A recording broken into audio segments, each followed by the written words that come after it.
नमो नमः। पत्रालयद्वारा संस्कृतम् इति पाठ्यक्रमस्य प्रवेशः इति प्रथमसोपाने भवतां स्वागतम्। अद्य वयं पञ्चमपाठस्य पञ्चमं भागं पठामः। अस्मिन् भागे वयं सर्वनामशब्दानां द्वितीयाविभक्तेः रूपाणां विषये पठामः। प्रियच्छात्राः पश्यन्तु, रामः, बालकः, काशी, लेखनी इत्यादयः संज्ञाशब्दाः सन्ति। संज्ञाशब्दानां स्थाने येषां शब्दानां प्रयोगः भवति ते सर्वनामशब्दाः भवन्ति। तद् इति सर्वनामशब्दः अस्ति। तस्य पुल्लिङ्गे सः, तौ, ते, स्त्रीलिङ्गे सा, ते, ताः, नपुंसकलिङ्गे च तत्, ते, तानि इति एतानि प्रथमाविभक्तिरूपाणि सन्ति। अधुना तद् इत्यस्य द्वितीयाविभक्तिरूपाणि पश्यामः। पुल्लिङ्गे तं, तौ, तान्, स्त्रीलिङ्गे तां, ते, ताः, नपुंसकलिङ्गे च तत्, ते, तानि इति इत्येतेषां द्वितीयाविभक्तिरूपाणि भवन्ति। अत्र कानिचन वाक्यानि पश्यन्तु। बालकः तत्र अस्ति। शिक्षकः तं पाठयति। छात्रौ तत्र स्तः। शिक्षिका तौ प्रेरयति। युवकाः धावन्ति। सेनानायकः तान् पश्यति। अत्र तं, तौ, तान् इति द्वितीयाविभक्तेः सर्वनामशब्दाः सन्ति। तद् इति शब्दस्य पुल्लिङ्गे एकवचने तं, द्विवचने तौ, बहुवचने च तान् इति भवति। तं इत्युक्ते उसको, तौ इत्युक्ते उन दोनों को, तान् इत्युक्ते उन सब को इति हिन्द्यर्थाः भवन्ति। इदानीं तद् इति स्त्रीलिङ्गसर्वनामशब्दस्य द्वितीयाविभक्तिं पठामः। प्रियच्छात्राः एतानि वाक्यानि पश्यन्तु। नलिका उद्घाटिता अस्ति। गृहस्वामी तां पिदधाति। लता, आशा च गायिके स्तः। राष्ट्रपतिः ते सम्मानयति। माधुरी, हेमा, श्रीदेवी च नर्तक्यः सन्ति।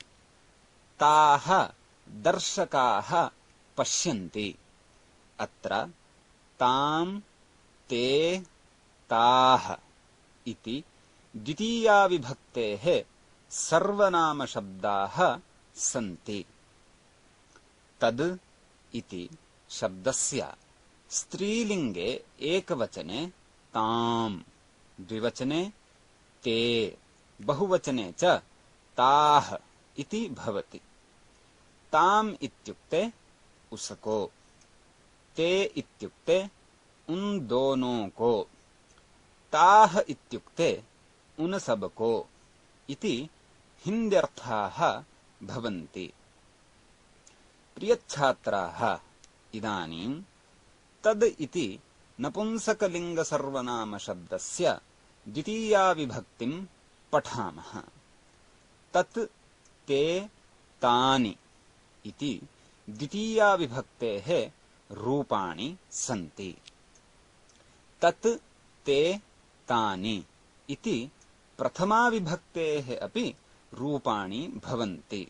अर्थात् तद् इति नपुंसकलिङ्गसर्वनामशब्दस्य प्रथमा विभक्तौ द्वितीया विभक्तौ च रूपाणि समानानि भवन्ति।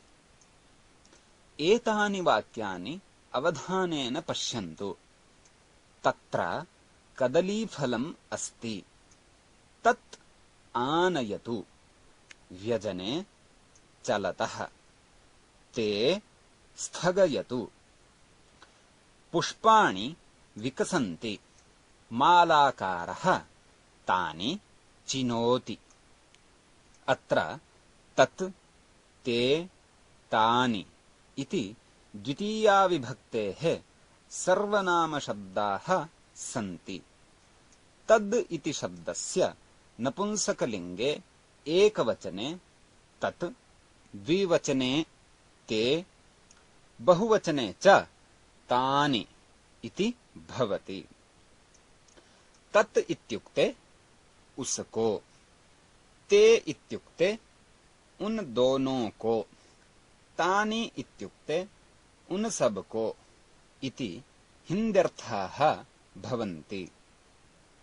प्रियच्छात्राः, वयं तद् इति सर्वनामशब्दस्य त्रिषु लिङ्गेषु द्वितीया विभक्तौ क्रमशः तं, तौ, तान्, ताम्, ते, ताः, तत्, ते, तानि इति रूपाणि भवन्ति इत्यस्मिन् विषये पठितवन्तः।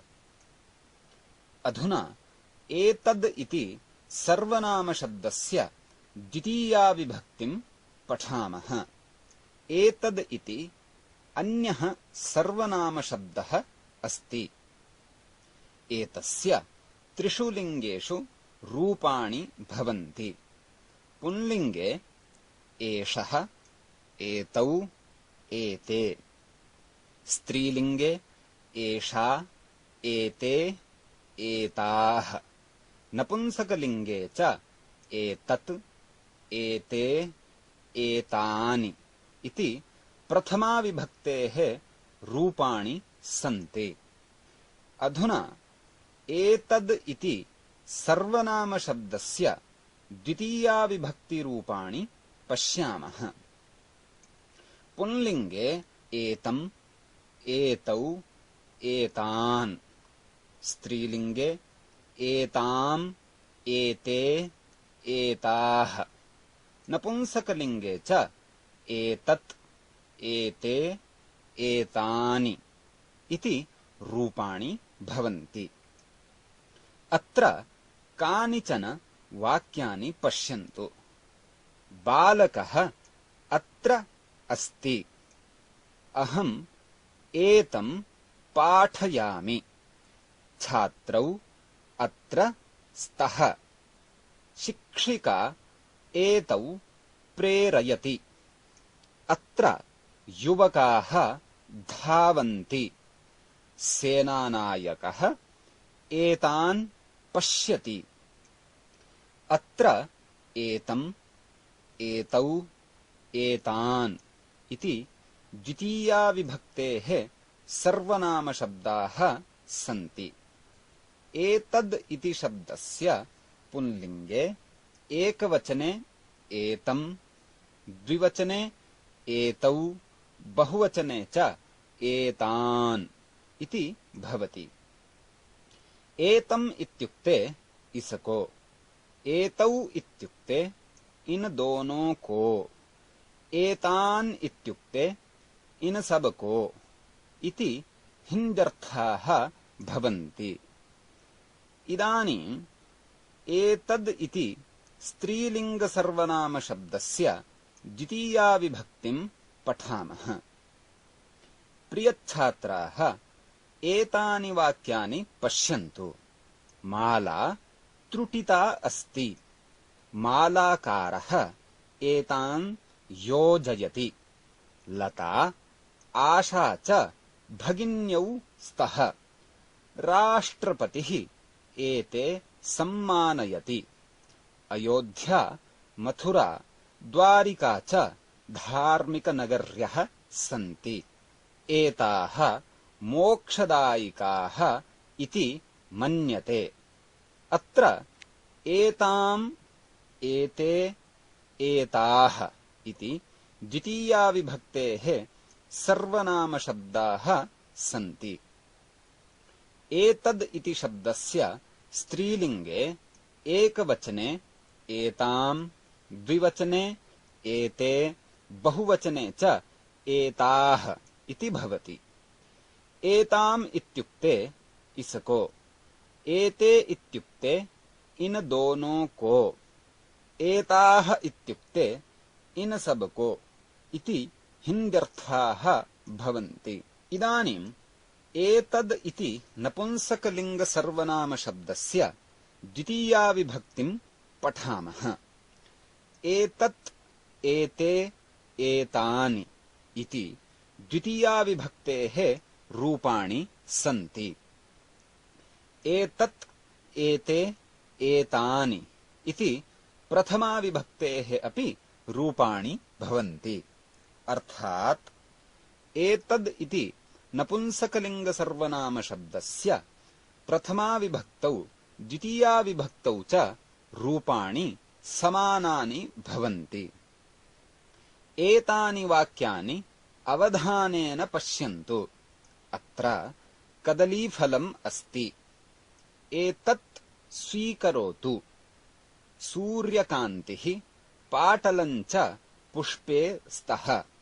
एते मालाकारः चिनोति पुष्पाणि विकसन्ति मालाकारः एतानि चिनोति अत्र एतत् एते एतानि इति द्वितीया विभक्तेः सर्वनामशब्दाः सन्ति एतद् इति शब्दस्य नपुंसकलिङ्गे एकवचने एतत् द्विवचने एते बहुवचने च एतानि इति भवति एतत् इत्युक्ते इसको एते इत्युक्ते इन दोनों को एतानि इत्युक्ते इन सबको इति हिन्द्यर्थाः भवन्ति प्रियच्छात्राः किम् इति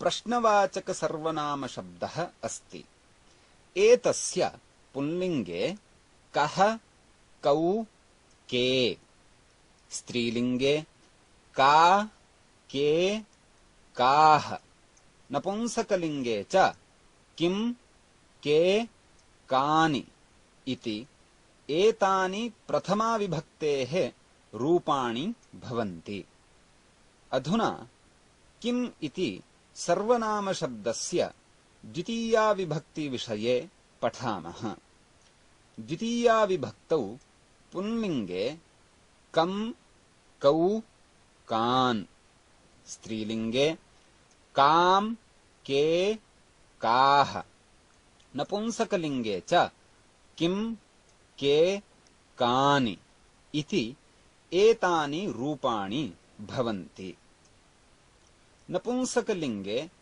किम् इति सर्वनामशब्दस्य प्रथमा विभक्तौ द्वितीया विभक्तौ च रूपाणि समानानि भवन्ति यथा प्रथमा विभक्तौ किम् के कानि द्वितीया विभक्तौ च किम् के कानि इत्येव रूपाणि भवन्ति अधुना किम् इति पुंलिङ्गसर्वनामशब्दस्य द्वितीया विभक्तिविषये पठामः एतानि वाक्यानि अवधानेन पश्यन्तु मालती ग्रन्थं पठति मालती कम् पठति छात्रः दीपकौ ज्वालयति छात्रः कौ ज्वालयति छात्रः पुरस्कारान्